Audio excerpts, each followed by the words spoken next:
Puffles.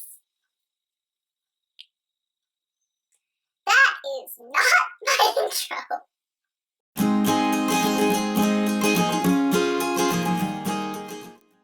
Hello booktubers, it is the Hufflepuffle here, and today we're going to be doing something very exciting.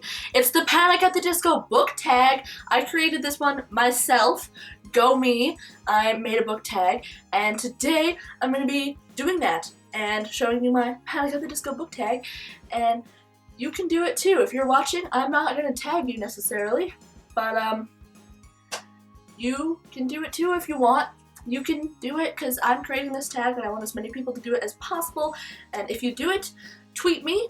My Twitter is down below, and I will tweet back and be like, oh my gosh, you did my tag, thank you so much.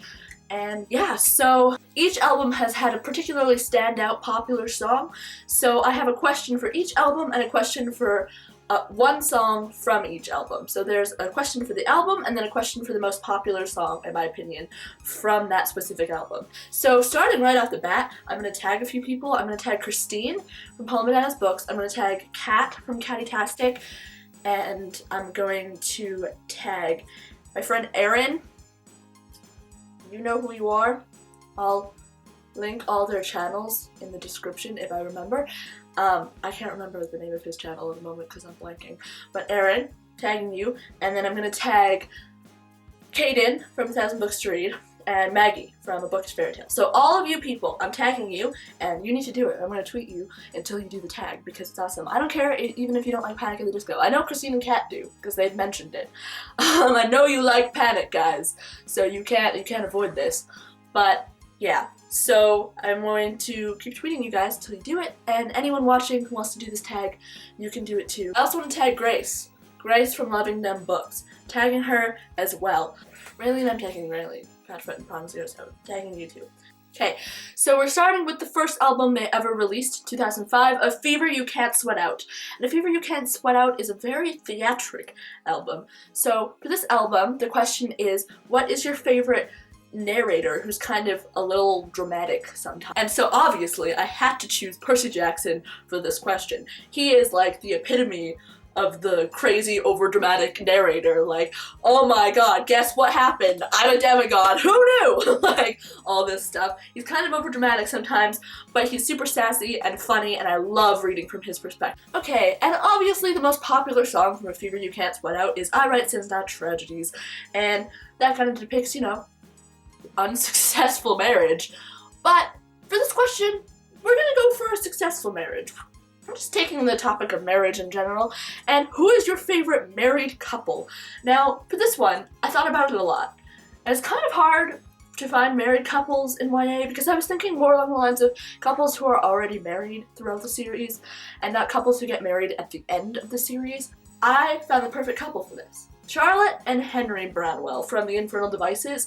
I love them so much, and their marriage is the best thing ever. Charlotte is hilariously awesome and kick-ass, and she's just so awesome. And my sister's name is Charlotte, so I kind of have a connection to the character, and she's just super, super cool and nice and awesome, and she takes in Tessa, and she takes in Will, and she takes in Jem, and she's just super kick-ass, and she's getting rid of all those female stereotypes in the time that it's set, and I just love Charlotte.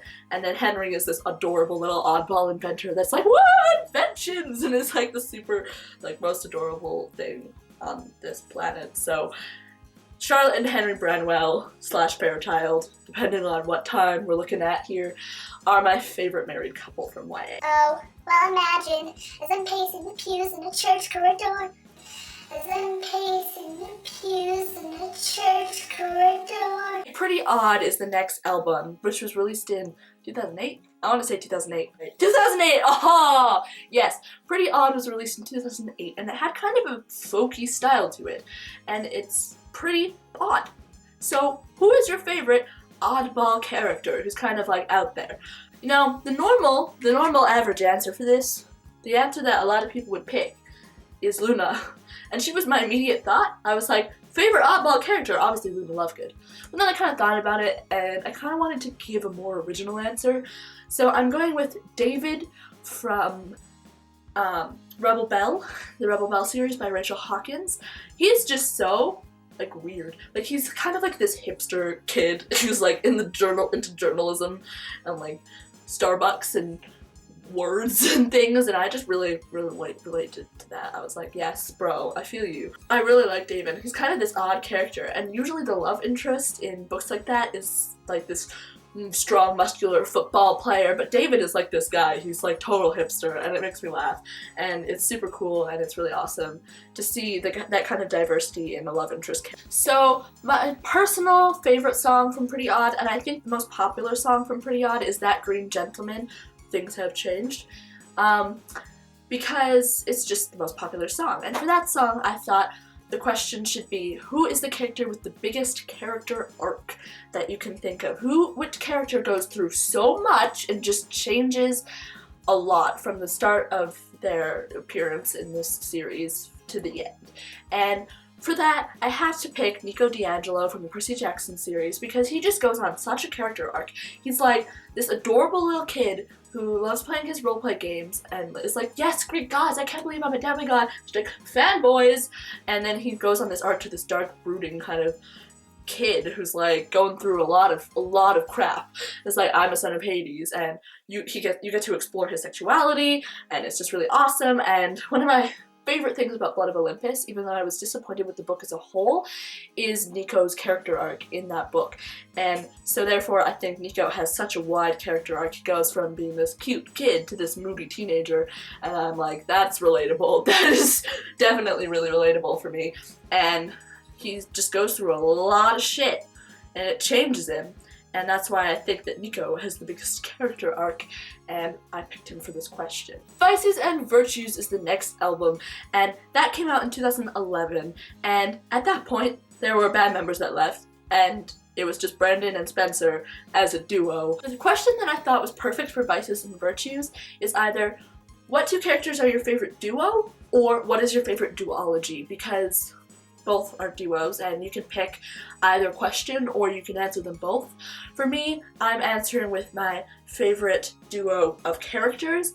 So my favorite duo is Callum and Ren from Reboot by Amy Tintira, and it's also a duology. I have not read the second book, so I don't know about that yet, but I really enjoyed the first book, and I really enjoyed them as a duo because I thought that they were really awesome. It was really interesting to see this like kick-ass chick and this like totally weak dude surviving together, and it was really awesome, and I really loved the connection that they had, and I really enjoyed Reboot, and I really enjoyed them.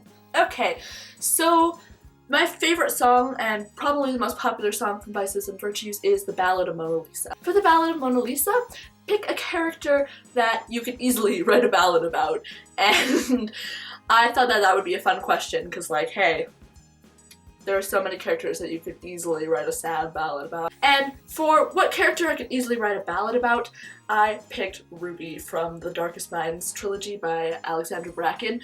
She goes through a lot of crap, and her life is kind of terrible. And it's just like such a dramatic life, and there's so much problems, and she's just struggling, but she still can be a little stubborn sometimes, and just, I think that she would be a good character to write a ballad about, and if I was a musician, I'd write a ballad about Ruby. But I'm not, and I know if I tried writing a ballad about Ruby, it would be terrible, so we're not gonna go there. Next is Too Weird to Live, Too Rare to Die, which came out in 2013, and it kind of had an electronic sound. And for Too Weird to Live, Too Rare to Die, I thought, hey, let's pick off a character that you never want to see killed off, ever. And this question may seem a bit weird, like obviously there are lots of characters that you never want to see killed off, or characters who have been killed off that you're like, no, that shouldn't have happened. And I mean this question in a way like you couldn't even see it from a plot perspective. Like, if you were the author, you would never kill this character. Like, not even as a reader. If you were the author, you'd be like, no, this character cannot die. For me, that character is Magnus Bane. If Magnus Bane ever dies, I swear to God, I will throw a fit. Obviously, the most popular song from Too Weird to Live, Too Rare to Die is This Is Gospel. Well, I think. You could argue that it's Miss Jackson, but I personally think it's This Is Gospel, and This Is Gospel is also my favorite song from the album, so, you know, I'm a little biased. And for This Is Gospel, I picked what is a couple, or an OTP, doesn't have to be canon, but an OTP of yours, where one of them died and the other did not die. One died and one didn't die. Oh yes! Finnick and Annie! That's a spoiler. I don't give a shit. If you haven't read The Hunger Games by now, Finnick and Annie were OTP of life. Finnick is my favorite character from The Hunger Games. I loved him so much, and I loved his relationship with Annie and that touch on mental illness that Suzanne Collins did because it was just so realistic, and but I just loved Finnick and Annie together, and just the way that he was able to, you know, kick the Capitol in the butt and be like, I know you've made me sleep with people and made me use my body, and fuck that, I'm done with that. Annie, I love her, and like, it was just, I don't care what other people say, I don't care if people think she's crazy, I love her and I can see through that, and it's just amazing, and I love them so much. And then he died, and Annie did not, and had a son, and he wasn't there. Ugh, it hurts. Okay, for Death of a Bachelor, pick your favorite single character, because Death of a Bachelor is Brendan solo. He's on his own now, and the whole kind of Death of a Bachelor. Bachelor, who's your favorite character who is single? Nehemia from Throne of Glass and The Crown of Midnight. She was in the first 2 books. I love Nehemia so much, and she's so kick-ass and awesome. She don't need no man. Like, that's like the first character where I have not shipped her with anyone. I shipped her with kick-assery-ness. Like, she was just like, yes, I'm slaying, and I'm like, yes, Nehemia, I love you. And like, oh, she was awesome, and I love that she was single, and I was like, yeah, she doesn't need anyone. She's so awesome and badass on her own. Alright, so I think the most popular song so far from Death of a Bachelor is Victorious, because it's the only one that's ever like played on the radio, and whenever Brendan performs on shows, he always plays Victorious. So for Victorious, pick your favorite after battle scene. So like your favorite scene where it's after a battle and they've won the battle and everyone's just like, okay, and like kind of tolerating everything and be like, woo, and partying after battle. That's awesome. It's great. The battle is over. The battle is won. And for me, my favorite after battle scene is from Son of Neptune. The end of Son of Neptune, when they win the battle and everything is all awesome and Roma's like, woo, and then Frank and Hazel have their moment, and then they make Percy Praetor, and then the Argo 2 comes and everyone's like, what? And then the book ends. I was like, it was such an awesome scene, and I remember reading it and being like, this is the best thing ever. And so that is why I picked the after battle scene from Son of Neptune as my personal favorite. And that's it! That's it! That's all the albums and all the top singles from each album. And I really hope you enjoyed this tag. And remember those people that I tagged, please do this video, please do this tag. Even if I didn't tag you, I really think that you should do this tag because it's awesome. And Panic at the Disco is awesome. So why would you not want to do this tag? So that is all, and I will see you guys next time. Hufflepuffle out. We are victorious, champagne pouring over us. All my friends were glorious, tonight we are victorious.